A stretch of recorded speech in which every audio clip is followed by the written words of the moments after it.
এই শহীদ মিনারে এসে দেখলাম যে এখানে ভাষা নিয়ে রাজনীতি হচ্ছে। ইনকিলাব মঞ্চ, ন্যায় বিচার, ইনসাফ, এই শব্দগুলো দেখার পরে এক শ্রেণীর গা জ্বালা শুরু হয়েছে। আপনারা দেখেন, বাংলাদেশ ন্যাশনালিস্ট পার্টি বিএনপি ইংরেজি শব্দ, জামাত আরবি শব্দ, আওয়ামী লীগ উর্দু শব্দ, এনসিপি ইংরেজি শব্দ, বাংলা একাডেমি একাডেমি ইংরেজি শব্দ। সুতরাং ভাষা একটা চলমান প্রক্রিয়া, এটাকে আবদ্ধ করে রাখা সম্ভব না। পৃথিবীর কোনো দেশেই মাতৃভাষা শতভাগ নিজস্ব গতিতে চলে না। বাংলা ভাষাও হাজারো ভাষার সংমিশ্রণে চলমান প্রক্রিয়াধীন রয়েছে।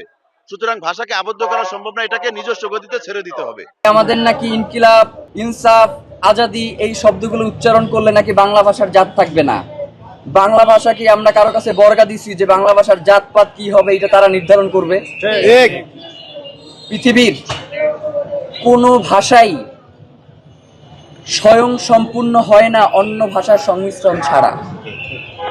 আপনি যদি আমাদের বহুল প্রচলিত ইংরেজি ভাষাটার দিকেও খেয়াল করেন, সেই ইংরেজি ভাষার উৎপত্তি ঘটেছে জার্মান ভাষা থেকে, এবং বর্তমানের যে ইংরেজি ভাষা প্রচলিত রয়েছে এর মধ্যে অধিকাংশ শব্দ এসেছে গ্রিক এবং ল্যাটিন থেকে।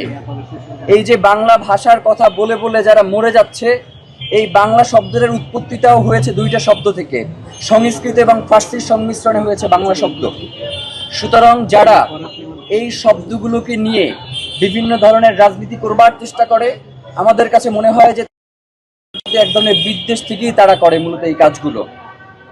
যেমন আপনি চিন্তা করেন, এই যে রিক্সাটা এখানে দাঁড়িয়ে আছে, এই রিক্সা শব্দটা জাপানি শব্দ, এইটা নিয়ে তার কোনো সমস্যা নাই। সে তার আব্বারে আব্বা ডাকে, বাপ ডাকে, এইগুলো নিয়ে তার কোনো সমস্যা নাই। কিন্তু আমাদের আজাদির শব্দ, আমাদের ইনকিলাবের শব্দ, আমাদের ইনসাফের যে শব্দগুলো রয়েছে, এই শব্দগুলো তার ভীষণ আপত্তি রয়েছে। আজকে অথবা গতকালকে সম্ভবত একটা ভিডিও দেখলাম যে ঢাকা বিশ্ববিদ্যালয়ের একজন অধ্যাপক, তার নাম হচ্ছে তারেক মঞ্জুর, তিনি ইনকিলাব, ইনসাফ এই শব্দগুলো নিয়ে আপত্তি তুললেন। তো তার যেই নাম তারেক মঞ্জুর, এই তারেক শব্দটা হচ্ছে তরিক থেকে এসেছে, আরবি শব্দ, যার অর্থ হচ্ছে রাস্তা। সরি, রাস্তাও আবার বাংলা শব্দ না, রাস্তা আবার হচ্ছে ফার্সি শব্দ, তো পথ। আর মঞ্জুর শব্দের অর্থ হচ্ছে আপনার কবুল করা, দুঃখিত, কবুল আবার আরবি শব্দ। এটা অনুমোদনকারী বলতে পারি আমরা। তার মানে হচ্ছে অনুমোদিত পথের একজন ব্যক্তি, তিনি হচ্ছেন এইটা নিয়ে আপত্তি তুলছেন।